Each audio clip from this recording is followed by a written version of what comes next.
detailed information,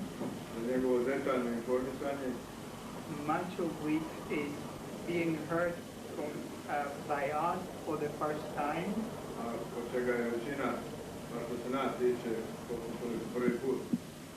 As you can all expect that information of the kind we have heard today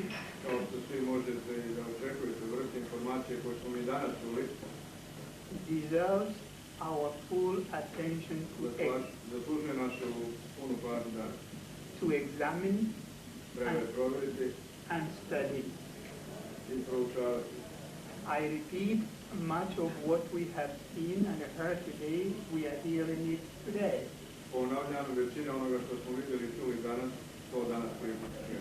We of course have been following the story from August 24th evening. So when you pose some of your questions, bear in mind we are not... Today we are not in a position to comment on any of them. We would like very much the time to review that information.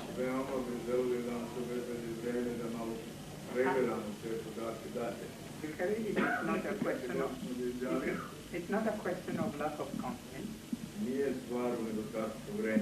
As a matter of fact, when we notice the weight of the evidence presented today, we have a few questions of our own that we would like to ask. And we have been, the gentlemen have kindly agreed to meet with us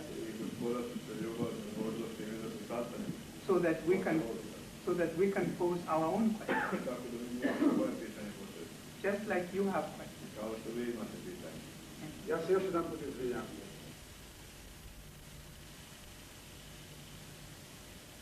Kako se zoveš?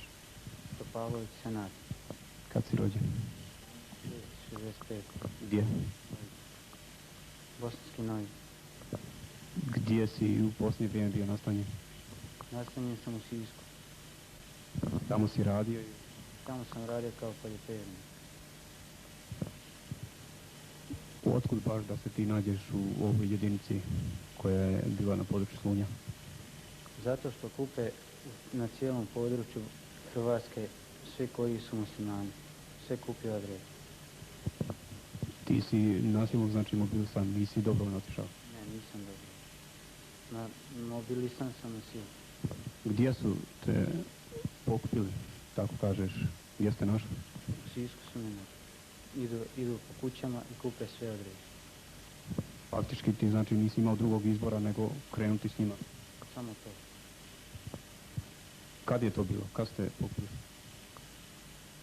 Sad ne znam, utorak je bio kad smo krenuli, 5 dana prije nešto će krenuti se za Krajinu, tu preko Slunja. I odakle ste otišli iz Siska? Za Zagreb. Tamo ste imali vjerojatno neku obuku i dogovor? To je bio zatvor i zatvora sam... U kojem mjestu, znaš? Ne znam sad zatvor koji je. Iz zatvora su prebacivali u Jastrebarsko i tamo je bila neka obuka i onda se krenuli. Jesu vam rekli gdje idete? Ne, nisu uopšte rekli gdje idem.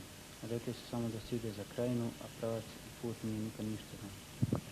Reci mi onako iskreno, a ne moraš ni da odgovoriš na ovo pitanje, jesi bio radosno što ideš za Krajinu? Ne, uopšte nisam. Ostao sam 2 djece kod 2 male djece. U Sisku?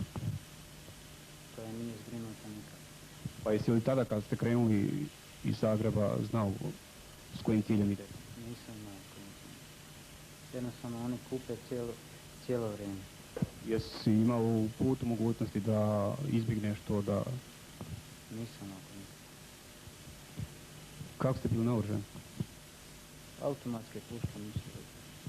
One male crne vatre nisu dobro. Prilikom pripreme i dogovora u Zagrebu, ko je radio sa vama? Radili su stari vojnici koji su bili prije na ratištu. koji su već imali iskustva i šta su vam govorili? Pa ništa, ovako malo podržavali što se tiče naoružanja i tako.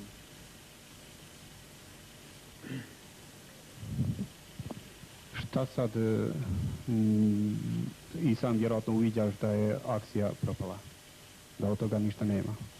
Šta nakon ovoga, kako je tvoje razmišljanje o svemu tome? Želio bih samo da se vratim svoje kući, svoje djeci. Ništa drugo. Znači, tvoja želja je dalje da se vratiš u Sisak, da živiš u Sisku. Za svoje kući se vratim svoje dvoje djeci. Je li poželio da dođeš u Bosansku krajinu? Ne bi nikad. Nigdje, samo gdje su mi djeca, tu da ja budem. Hvala ti.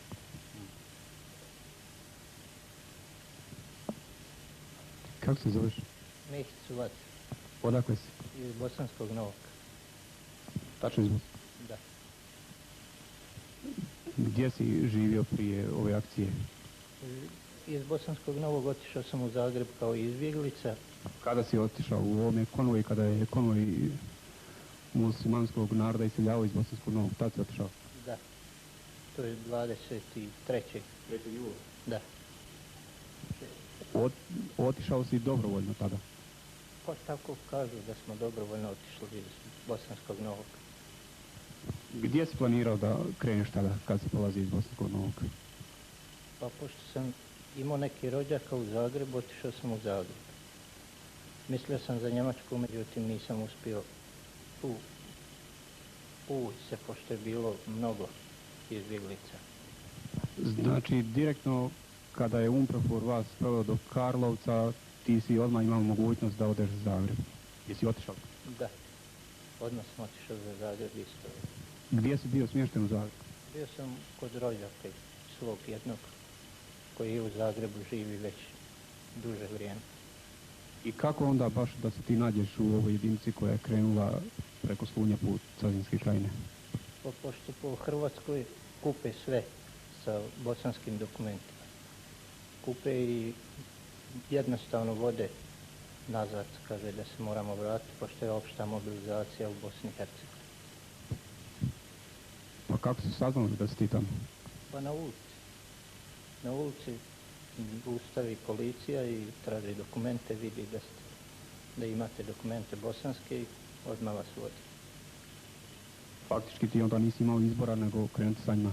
Pa drugog izbora nema. Jesi li bio sretan zbog toga što su te ponudili da se mobilišeš? Pa ko je sretan ići u rat? Jesi li znao gdje ideš? Nisam znao tačno gdje idem. Samo znao sam da moram ići u rat. A gdje? Nisam znao. Gdje ste imali pripreme prije polaska za krajinu? U Jastrebarskom. To je bilo u nekoj napuštenoj bolnici ili... Da, neka napuštena bolnica je bila, ne znam tačno pravo lokaciju, uglavnom Jastrebarsko. Jesu li uglavnom to bili pripadnici muslimanske nacionalnosti? Pa uglavnom možda par njih da je bilo Hrvata. Bilo je sigurno vas mnogo iz Novoga poznanika tvojih drugova. Sa mnom nije bilo baš mnogo u toj jedinici gdje sam ja bio. Bilo nas je malo iz Bosanskog Novog. Sigurno ste imali obuku neku prije samog polaska. Pa to je bilo par dana kako je neki su došli čak dan prije samog polaska. Kako su koga uhvatili, tako su dovodili. Šta ste sve radili na toj obuci? Je li to bila obuka o naoružanju i pripreme posebne neke? A ne, ništa. Naoružanje, jednostavno ovo pješadijsko naoružanje koje već manje više svako pozna. S kojim naoružanjem si ti zadužen? Imao sam automatsku pušku, neku, ne znam čije proizvodnje. Drugo, ništa. Uglavnom sve njene osobine ti si već ranije znao i služi vojsku. Da, i poznao sam, pošto je slična ovoj pušci koju sam ja u vojsci dužio, poznao sam je. Kad ste krenuli iz Zagreba za krajinu? U utorak je bio, mislim, 25. Koji 25. To je 8. mjesec. Kako to 25. kad se 24. ovdje se našli na području Slunja? 28. mi smo uhapšeni. 28. ste uhapšeni. Znači li to da svi niste krenuli isti dan? Pa isti dan smo krenuli, u utorak, ne znam sad tačno datum koji je to bio. A koliko vas je bilo? Išli ste autobusima, pratila vas je vojna policija Hrvatske vojske. Sad nisam vidio ko nas je pratio, uglavnom autobusima smo išli. Koliko je bilo autobusa? Ne znam ni to tačno, znam da nas je bilo, kažu, oko 550 do 600 nas vojnika. Svi su uglavnom imali moderno automatsko naoružanje. Pa uglavnom svi. Pored toga imali ste i oružja za protivokopna dejstva. Pa to je bilo par zolji, osi. To je bilo u malom broju. Jeste li tačno znali u koji predio idete? U koji kraj, u koje mjesto, s kojim ciljem? Rekli su nam samo da idemo za tu Cazinsku krajinu. Drugo nam ništa nisu rekli. Nismo znali ni kojim putem, ni ništa drugo. Jesi li bio sretan kada si saznao da ideš za Cazinsku krajinu? Nisam. Mislim da niko nije sretan ko mora ratovati, ubijati, pa čak i biti ubijen. Znači ti si bio svjestan ili ćeš postići uspjeh ili ćeš nekoga ubiti? A svjestan je svako ko nosi pušku da ili će morat ubijati ili će njega. Kaješ li se sad poslije svega ovoga? Normalno da se kajem, pošto nisam bio za to ni čim sam krenuo, ali izbora nije bilo drugo. Misliš da nije bilo drugog izbora? Možda bi bilo bolje da si ostao u Bosanskom Novom, šta misliš? Tada nismo mogli ostati u Bosanskom Novom jer su rekli da se moramo iseliti.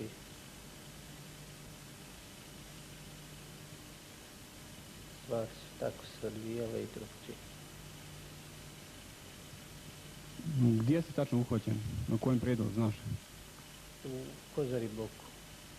U Zagrebu. A ovdje kad ste krenuli u akciju? A ovdje na Slunjskom tom predjelu su. Ne znam tačno, kod Rakovce. Ko vas je vodio? Tad kad smo mi ostali, nije nikom. Ostali smo bez vode, bez hrane i Koliko dana ste bili bez hrane i vode? hrane uopšte nismo ni ponijeli, a vode smo ponijeli 1,5 litra i bez toga smo ostali odmah prvih dana i dok smo mogli išli smo posle. Vi ste zarobljeni, faktički ste se predali. Ja? Mi smo se predali bez ikakvog otpora. Jednostavno. Cijela grupa tvoja se predala. Da, ja sam bio u grupu, bilo ih je negdje 11 do 15 možda. I predali smo se jednostavno. To nam je bio jedini spas, da ostanemo živi. I šta misliš sada? Kako?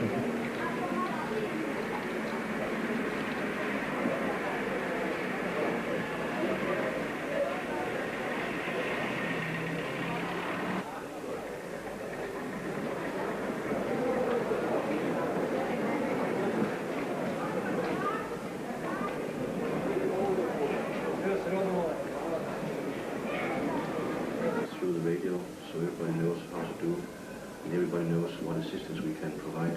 Will come with if. Okay, okay, then it will help, yes. Since we have people from the press, Television Banja Luka i Mine Correct. Da, vidim da mogu prijeti. Ja nisam upravo rekao koje. I would like Mi bili prvi put that we are forced to be associated to such a move, da mi budemo uključeni u takvu vrstu pokreta. or Jednog dana uvijek preći ćemo u nacionalnu katastrofu. we are doing it for this group To radimo za ovu grupu, because it is clear from our 3 days of talks zato jer je jasno iz 3 dana razgovora koje smo imali that there is no possibility to be really sure for the. So I just want to say that želio bih reći we have reluctantly agreed to this evacuation Imamo convoy dogovor u vezi ovoga konvoja za evakuaciju which will take place on the 23rd of July, koji bi trebao krenuti 23. jula and that for UNHCR, i za Visoki komesarijat za izbjeglice Ujedinjenih naroda, but in my view even more seriously for the Serbian people, međutim ono što je možda i ozbiljnije, a u vezi srpskog naroda, this will be a day of sorrow. to će biti dan tuge. What we want to say also Ono što bi također željeli reći is that we have been forced to accept this evacuation je to da smo mi bili natjerani u neku ruku da prihvatimo ovakvu evakuaciju and to get the agreement of the authorities of the Republic of Croatia i da zatražimo pomoć, odnosno slaganje od strane vlasti Hrvatske, because after 4 days of discussions with the authorities here, zato jer u 4 dana razgovora sa lokalnim vlastima ovdje it was found and mutually agreed that there was no reasonable way to guarantee the security of these people. bilo je obostrano zaključeno da nema nikakvog načina da se garantira sigurnost za ove ljude. This being said, we are convinced Bilo je rečeno da mi smo ubjeđeni that if this first convoy of evacuation is not the last one, da ako ovaj prvi konvoj izbjeglica nije zadnji konvoj, we will go from one day of sorrow to a catastrophe. mi ćemo ići iz jednog dana tuge u katastrofu.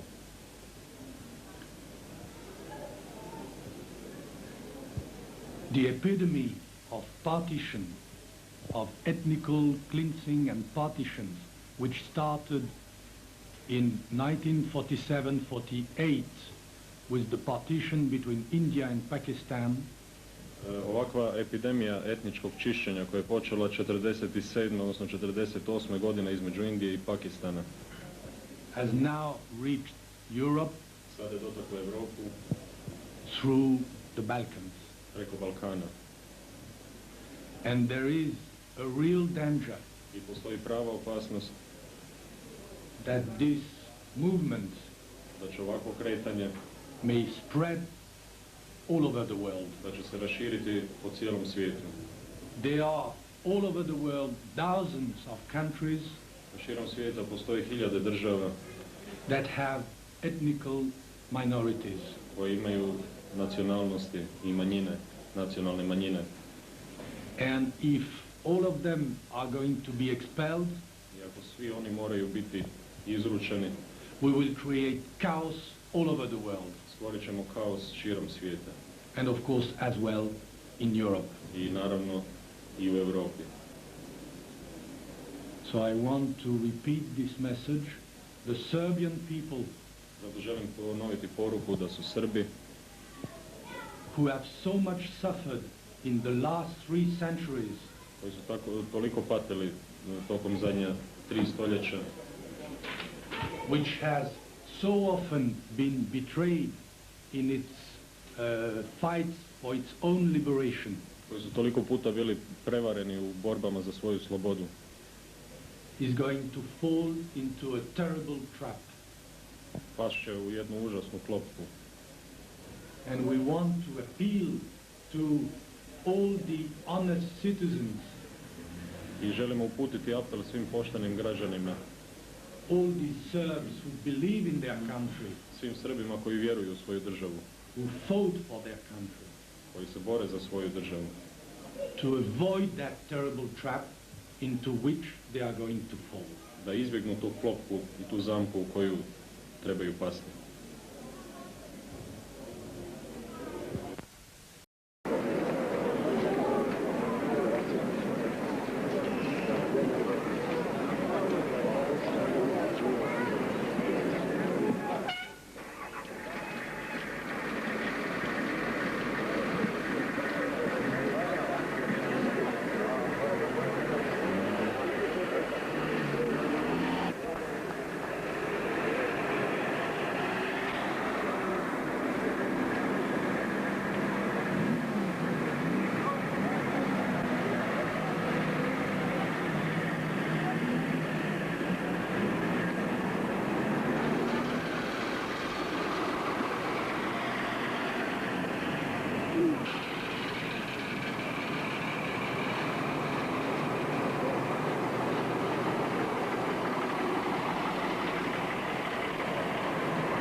muslimana iz Bosanskog Novog. Kako sam vidite da sam i ja jedan od tih učesnika, a šta ćemo? Uglavnom vidimo svijet se rastaje sa suzama, niko baš nije do tog odlaska, jer često se kaže, tako se kaže, 2 put seliti, jednom goriti. To znači da je ovo jedna situacija koja je takva, ali nadamo se i tako se većina, bar nas nada, da će se, kad prođe ovaj vihor rata, tako da će većina se ipak svijeta vratiti.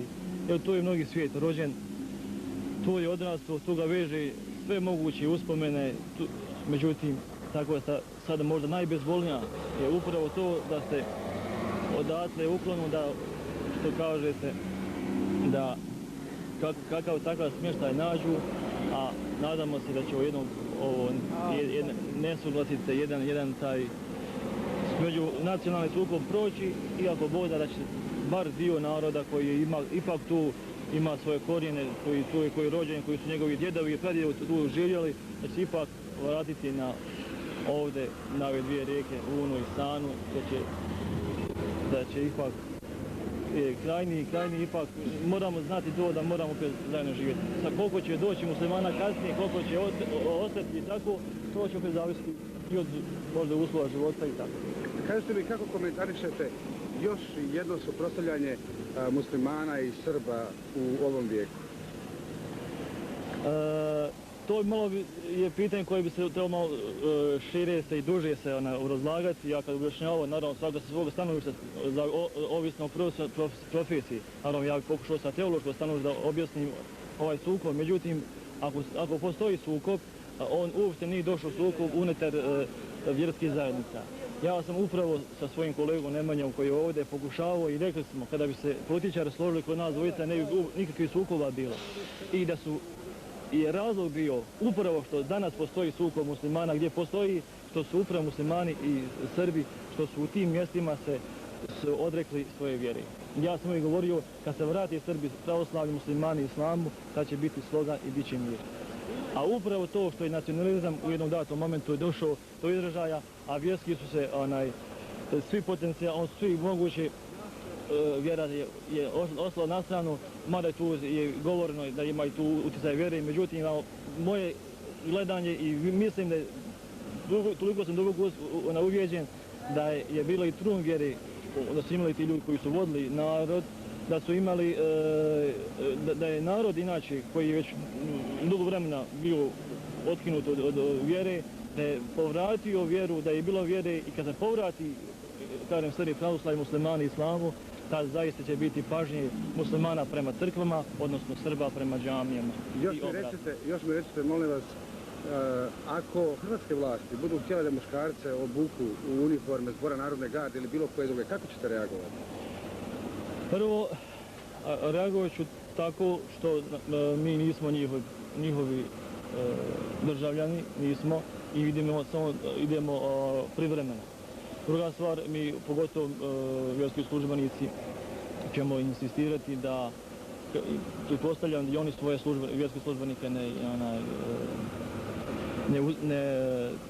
ne uzmeju u vojne redove, tako da ćemo im to naturiti. Jednostavno mi kao pogotovo vjerski službenici, a pogotovo što je to međunacionalni, ako možem reći, bratski rat, jer onaj koji krene u borbu protiv drugoga u namjeri je isto griješan kao da ga ubio. Što znači da je ovo inače, koje sad dati što mi smo mi u takvoj situaciji, ali moramo jednu općenitu gledati situaciju da je stvarno ovo ničemu ne vodi, bez obzira s koje strane ko vodio, jer ubiti čovjeka bez, što kažu, ko nije skrivio, bez grijeha, nevine naroda, kao da si jednog čovjeka, kao da si pobio sav narod, sav svijet.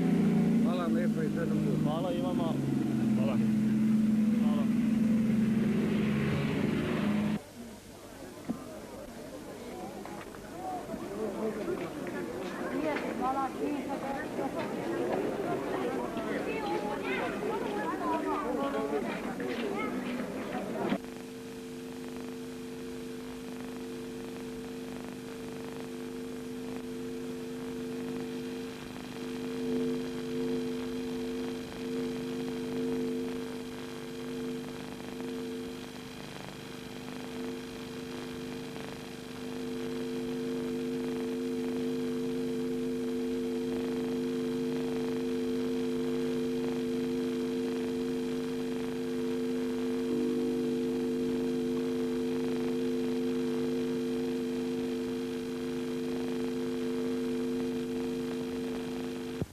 ovoga konvoja kojeg pokušavamo pokrenuti već 10-ak dana. Raniji pokušaj nažalost nije uspio, ali to je bio u stvari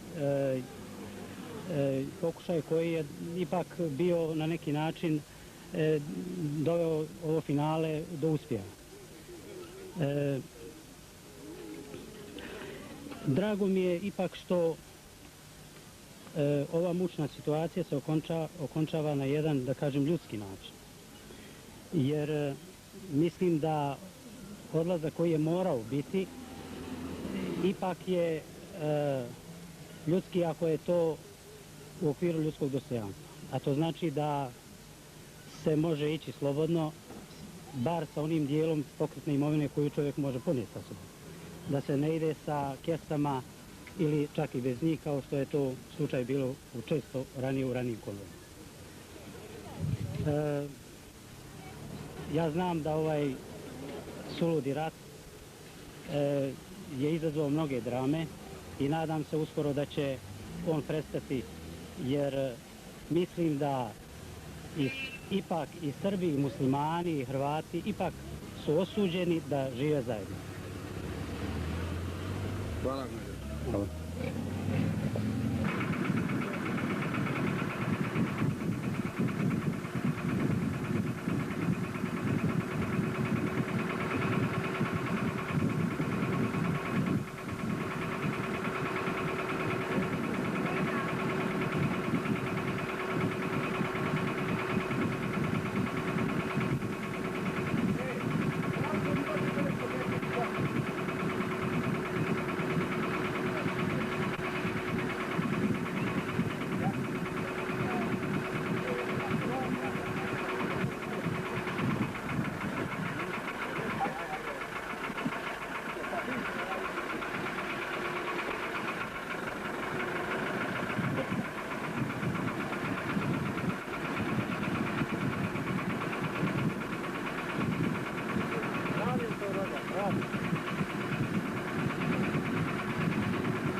Aj, javi se!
Smaligić Jasmin iz Bosanskog Novog, rođen 23.2.1964. godine.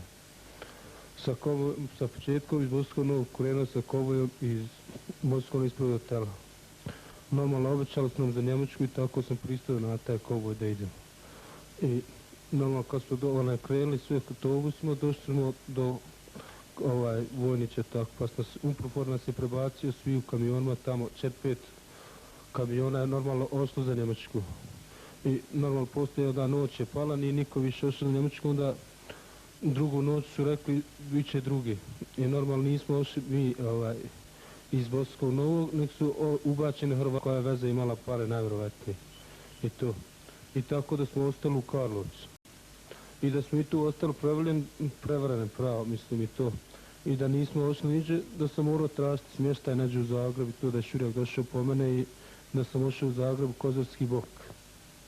I kad sam došao u Kozarski bok, odmorio sam se, uzeli su naše podatke i to gdje se nalazim i to sve i onda je počelo, čuli smo mobilizacije i sve i pošlo je kupiti po Zagrebu i žene i muške. Mislim, žene koje nemaju djece i to kupili sinje. Pa u Zagreb su našli smo pred kućom i to uzeli s podatke i strada rekli javi se i normalno morao sam se javiti na tu mobilizaciju. Jel došli po mene ponovo, jel ko što su dolazili, jel ako ne pristao na to, on bi me normalno u zatvor vodio. I nazad me oni odveli gore prema Hercegovini i to. A već kad imam roda tu u Bosanskom Novom, materi to rađe da tu pristane. I pristao sam na to, normalno. I onda smo smješteni gore smješteni smo u Jastrebarskom, normalno gore smo bili 7-8 dana. Gore smo bili obučeni, sve dobili smo naoružanje. Kako ste uniforme? Imali smo maskiranu uniformu, bez oznaka i to, nismo oznake nikoj baš imali. I onda smo tu ujutro krenuli u 6 sati. Kad je to bilo? To je neđe samo oko... U utrek smo krenuli.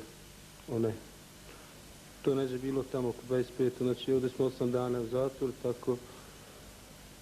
U utrek je bio, sam znam da je utrek bio i tako, nisam baš datum gledao i to. Onda smo krenuli u 6 sati ujutru, bili su pripremljeni autobus, čekali smo nas na mjestima i onda su nam rekli idete, samo upledati. A niko nam baš nije govorio detaljno gdje idete i to. Samo kad smo došli pred nekog gostionu dole kod Karlovca, još je bilo 5-6 autobusa, priključilo nam se. Pa smo izašli kod Kamence neke, pa tu su nam rekli vodu i hranu dati, sve i to nismo imali. Pa pristali smo i na to, hajde samo da izvučemo živu glavotale. Pa smo onda iz Kamence došli po 30 km, popadali smo ako bez vode i hrane, to nismo mogli izdržati. Niste imali uzas hrane? Nismo imali ni hrane ni vode uzas. Kolona je nastavila dalje, ostaviši te ljude na cjedilu da dalje umiru, mislim, bez vode i toga. A putom kad smo nailazili smo na mrtve i to. Koji je pobio? Pa kolona je bila velika, pa ne znam se to je gore na čelu ko je vodio sigurno. Znači svi oni koji su bili iznemogli, nisu mogli dalje, bili su pobijeni? Bili su pobijeni, neki baš bili pobijeni, neki koji su izvukli, koji su se dizali, išli po 15-20 metara, ti su i ostali i predali se. I kako si gledao na to? Pa kako sam gledao ovako, krećao sam se, nisam mogao prepoznati svog druga i to. Kad sam vidio onako krvarenje i to, da uopšte nije bilo ni do ratovanja, mislim da prelaza u svoju zemlju Bosanski Novi. Jeste znao tačno gdje idete? Mi znali smo da idemo u Krajinu tamo. I onda su nam rekli koga ima, nek ide tamo. Poslije. Jel kaže bolje ako hoćeš u Krajinu ili ćeš gore prema Hercegovini. I onda sam rekao normalno idem u Krajinu tamo prema Bosanskom Novom jer ima mater i sestra mi je tu i sve. Znači bilo je i oni koji su odlučili da odu prema Hercegovini? Da, bilo je i ti. Ko ima rodbine tako to je gore. Odlučilo. U HV-u i to. Kaješ li se zbog svega ovoga? Kajem tečno. Šta misliš ko je kriv za sve to?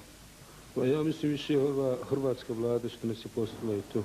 Što je kupila mobilizaciju, što su nas ne varili, što nas nisu, ako su nam obećali za Njemačku, što nas nisu poslali ti 9000 ljudi za Njemačku, ako je plan bio. Rekao si da si iz Bosanskog Novog otišao dobrovoljno. Da. Nije te niko prisilio? Nije me niko prisilio jer je žena mi bila tu u Zagrebu i dijete. u Zagreb. Prije onaj konvoj kad je krenuo Blagaj i oni, žena mi je bila gore u posjetu Blagaj pa su ih pokupili preko Slavonskog Broda pa su otišli vozom gore. Pa sam onda, mislim, sam sam vadio te papire, nikome nije prisilio i to. Najviše zbog žene i djeta i otišao sam u Zagreb.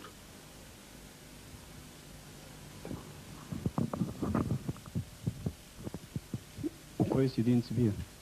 U jedinici sam bio u Podolju, samo prva jedinica, druga, treća, ta četa i to. Nisi znao tačan naziv akcije, naziv jedinice?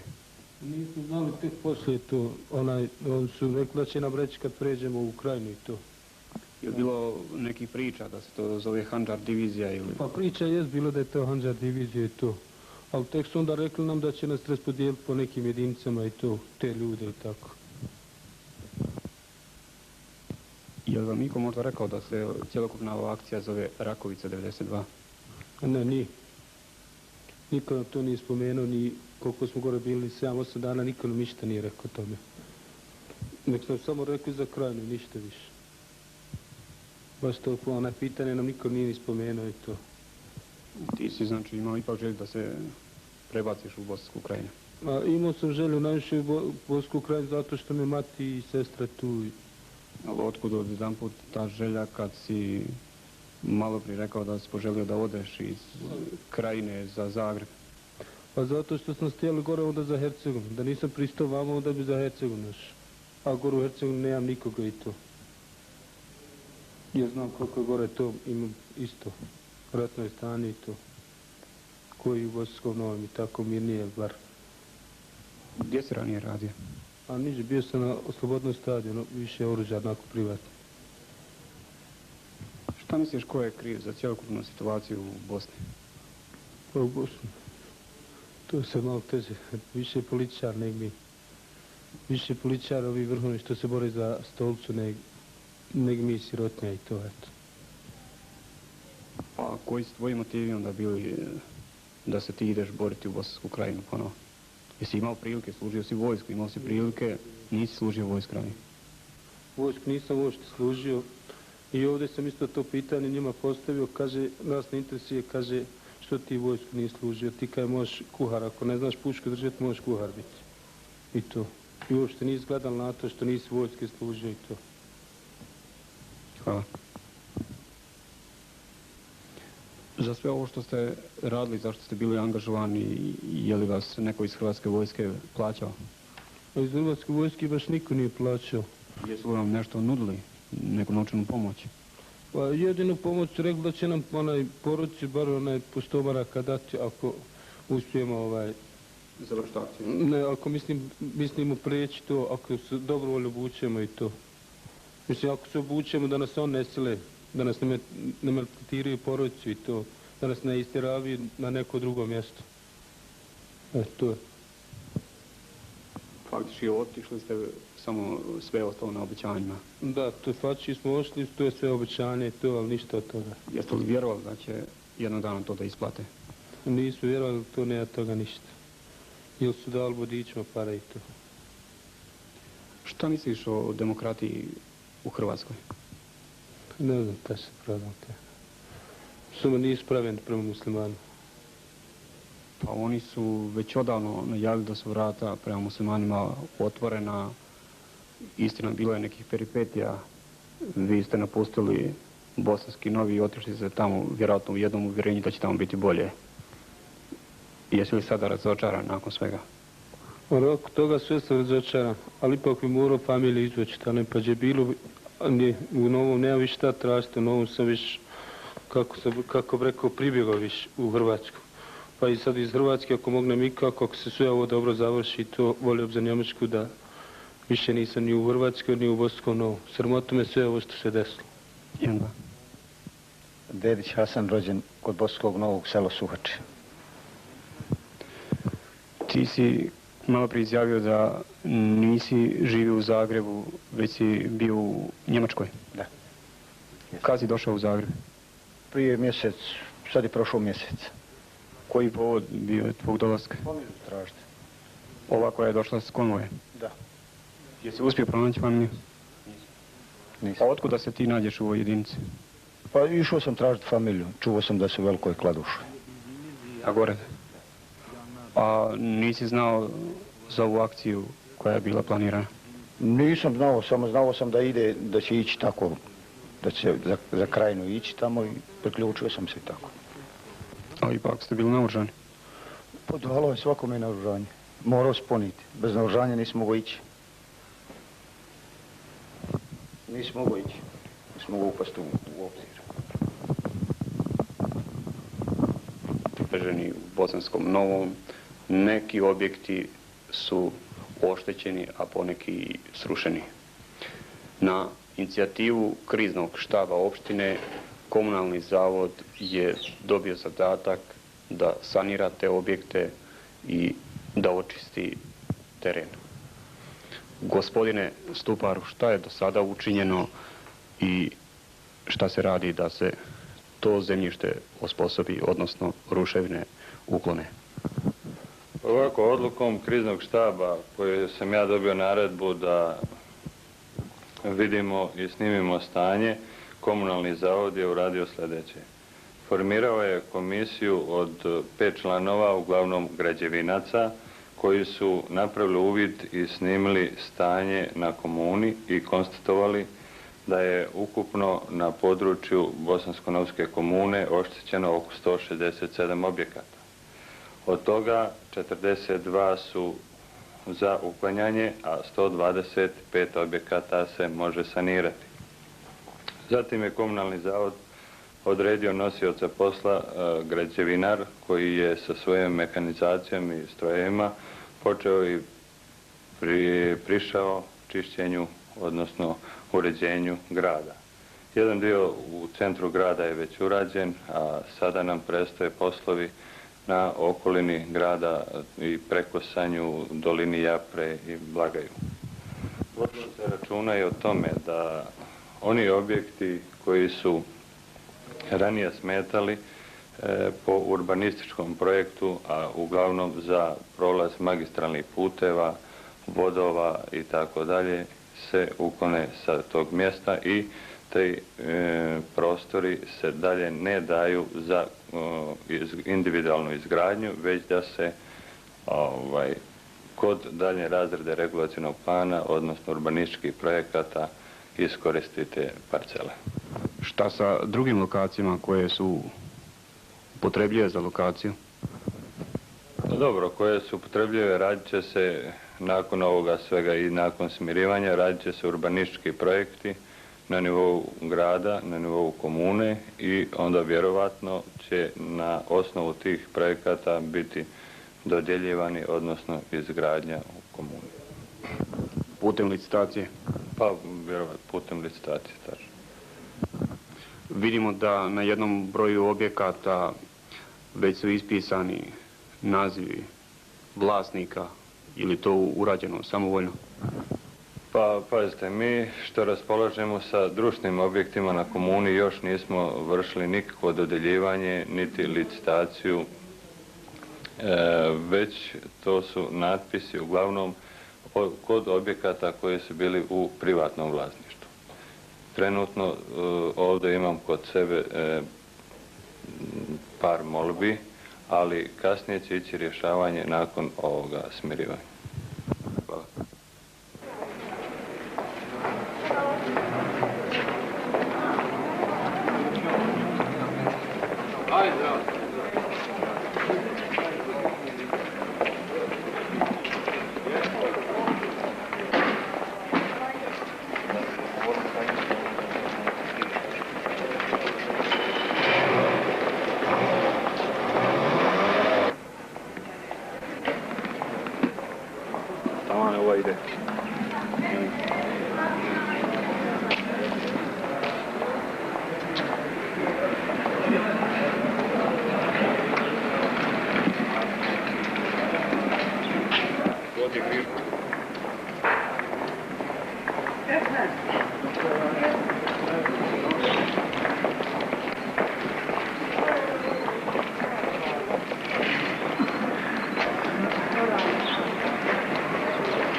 Kada ćete biti?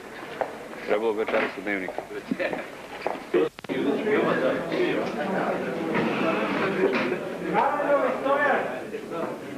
Glasova, gospodin Đurašnović Drago, izabran za predsjednika. U ime Skupštine i svojeg ime novoizabranom predsjedniku izvršnog odbora Bosni Novi, nadam se da će svoje povjerenje... Zgodno, kažem, bilo, mi raspolažemo sa nekakvim, kažem, velikim brojem kadrova na koje bi... Da malo s tim drugom. Gospodine Karan, već 2,5 mjeseca snabdjevenost električnom energijom područja Bosansko-Novske opštine i šire krajine je dosta loša. Koji su razlozi da je, sigurno da su ratna zbivanja utjecala na to, a koji su razlozi da je ovako loša snabdjevenost električnom energijom? Pa ja mislim da je već u sredstvima informisanja već objavljeno da je u stvari jačim ratnim dejstvima došlo do suštinskih raspada elektroenergetskog sistema Bosne i Hercegovine. Tema područja Elektrokrajine, pošto nema dovoljno izbora električne energije, je ugroženo sa tim. Na nivou Republike koje ima najispravnije i moglo bi da primi napon od izvora. Međutim, pošto su komunikacije, odnosno vodovi koji prenose električnu energiju iz područja gdje ima energije u prekidu, tako da je područje Krajine, a sa tim i Bosanski Novi, ugroženi sa snabdijevanjem. Građani često reaguju govoreći da neke susjedne opštine su bolje snabdijevane električnom energijom. Da li je to tačno? Pa po našim saznanjima to su priče. Ja mislim da se električna energija dosta ravnomjerno raspoređuje na području Krajine, jer se zna sa čim se raspolaže i u tom momentu dolazi do raspodjele po tehničkim mogućnostima onako kako je izvodljivo. I na kraju, molim vas da nam kažete kada bi se moglo očekivati neko redovnije snabdijevanje električnom energijom? Redovnije snabdijevanje električnom energijom se očekuje negdje krajem oktobra, početkom novembra mjeseca. To je otprilike ono što smo mi ovdje u novom saznanju vezano za preduzeće Elektrokrajinu Banja Luku, jer ima kompletan program radova koji su potrebni da se izvrše da bi došlo do kvalitetnih snabdijevanja, odnosno do vremenski više snabdijevanja i u tom slučaju će moći raditi i privreda i ostala potrošnja. Hvala.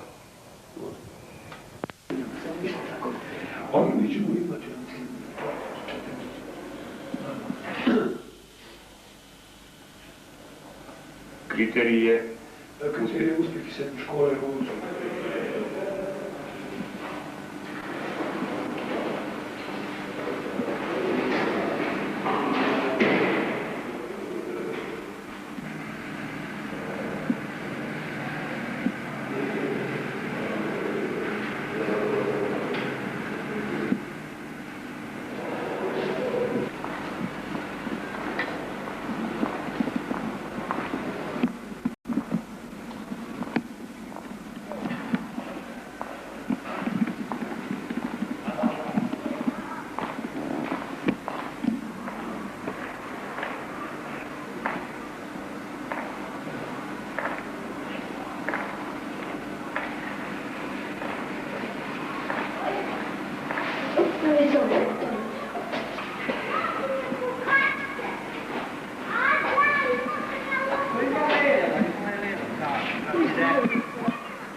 Gospodine Đurašnoviću, za vaš program odbornici su na jučerašnjoj skupštini rekli da daje garanciju za prevazilaženje sadašnjeg teškog stanja. Stoga bi bilo poželjno za naše gledalce, odnosno građane Bosanskog Novog, da u najkraćem prezentujete osnovne stavke iz tog programa? Pa ja ću dati samo nekakve osnovne pravce rada ovoga izvršnog odbora, čijom realizacijom bi trebali prevazići postojeće stanje, a to je sljedeće. Očuvanje teritorija općine Bosanski Novi, odnosno granica Srpske Republike Bosne i Hercegovine, pri čemu naša općina treba da učestvuje sa vojnom silom, s razmjernom broju stanovnika i svojom ekonomskom moći. I drugo, kadrovsko jačanje Bosansko-Novske lake pješadijske brigade. Po dva, aktiviranje proizvodnih kapaciteta, čija je aktivnost gotovo potpuno zamrla.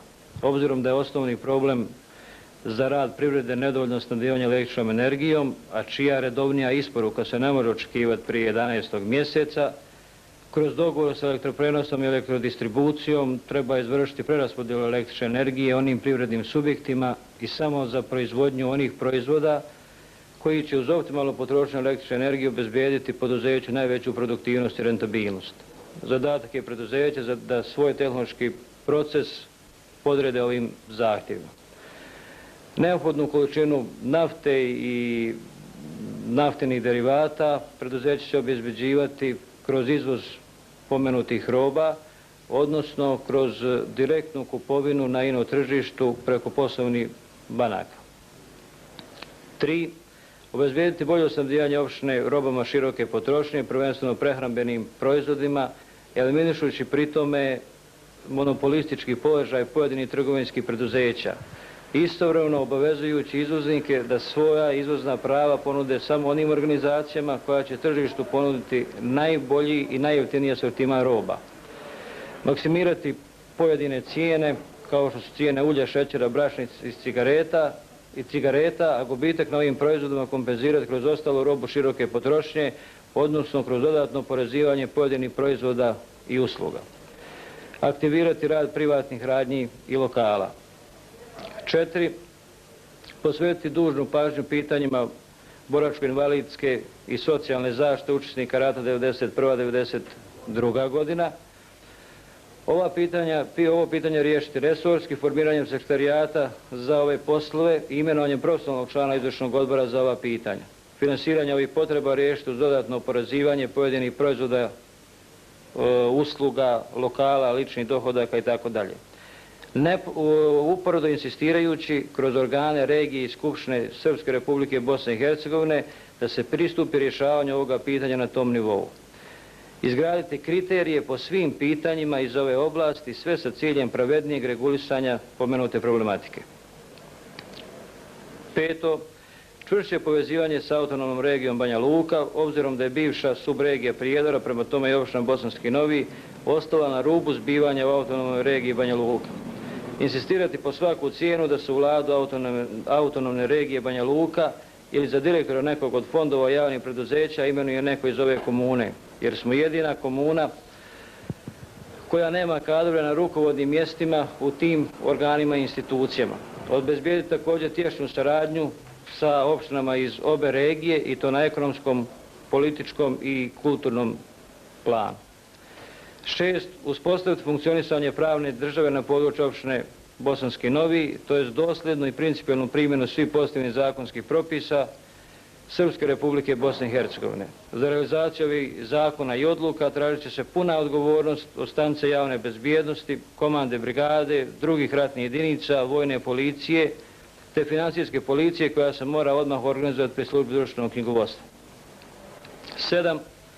Zajedno sa strankom na vlasti voditi ispravnu kadrovsku politiku imajući na umu stalnu činjenicu da se na rukovodeća mjesta imenuju mlađi ljudi koji su zato stručno osposobljeni, političko opredeljeni i koji su u dosadašnjem radu pokazali zapažene rezultate.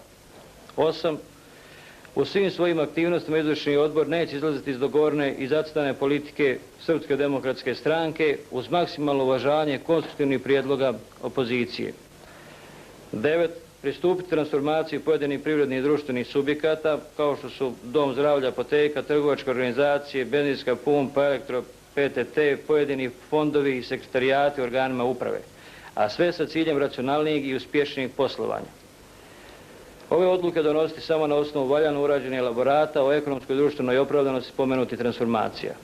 I 10.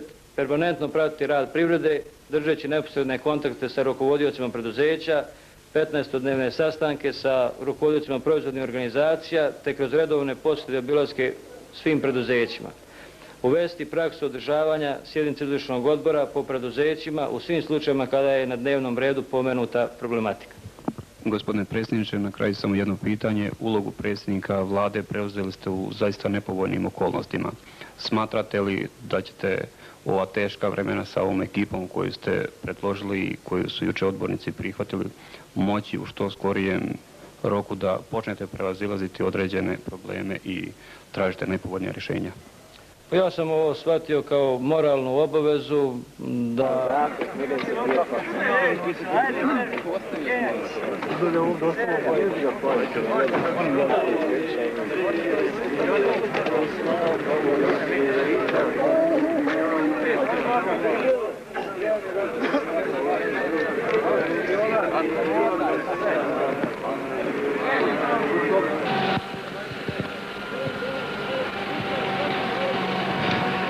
Jedna jedinica iz sastava prve bosansko-novske lake pješadijske brigade kreće jutros na liniju odbranu koridora.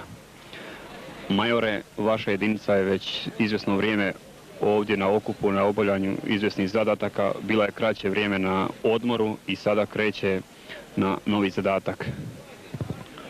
Da, prema naredbi komandanta brigade mi smo dobili zadatak da učestvujemo u obezbeđenju koridora u području Doboja i upravo na taj put sada krećemo.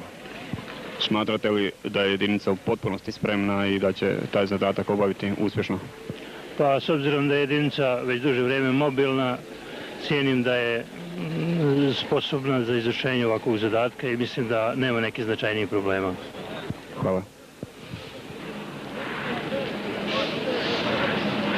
Ovdje je čovjek koji je zadužen za moral ljudstva. Kapetane, kakav je moral ove jedinice i kakav je odziv ljudstva pred polazak na ovaj zadatak? A što se tiče morala, možemo reći ovako, polazeći od toga da je našoj opštini mobilisano dosta vojnika, da imamo problema sa opremom i drugim potrebama za vojsku. Što se tiče mojih vojnika i moje jedinice prvog bataljona, mogu reći da je moral dosta dobar za ovu situaciju. I ja sam potpuno siguran u naše vojnike, oni su svjesni cilja za koji se bore i znaju da je to njihov cilj i spremni su da podnesu određene teškoće i napore koje iziskuje rat. Znači, zadatak na koji polazite uspješno će se izvršiti? Ja sam siguran u moju jedinicu da će zadatak savjesno i dobro obaviti. Vidimo ovdje, prolazeći među borcima, raspoloženje je dosta na visokom nivou. Pa raspoloženje je bilo malo nisko, ovako ne ovo što je zbog ove plate. Bilo je obećano ranije, pa nije bila, pa je malo bilo gunđanja oko toga. Međutim, to su ovako stvari prolaznog karaktera, ja sam u njih siguran i mislim da nema problema. Hvala vam. 9.6. mjesec. Ovdje je jedan od boraca ove jedinice koji kreće na borbeni zadatak. Znaš li koji je zadatak koji predstoji pred tobom i tvojim drugovima? Znam, nam je prvi zadatak u Doboju da likvidiramo neprijatelja što bolje u tom moguće da oslobodimo Bosanski Brod.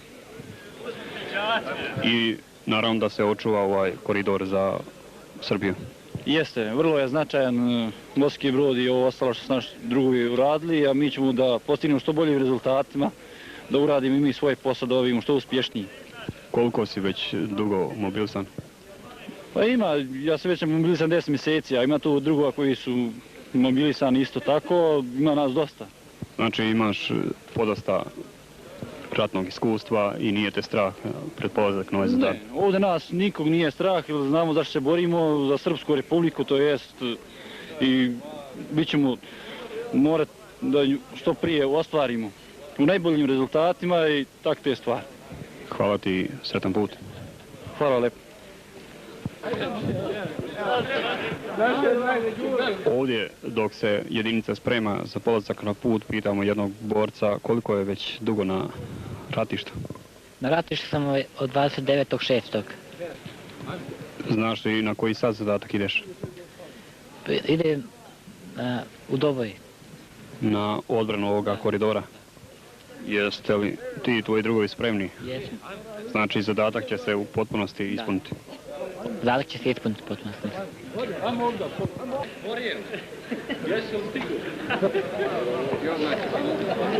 Ovdje sa borcima vidjeli smo ima jedna djevojka.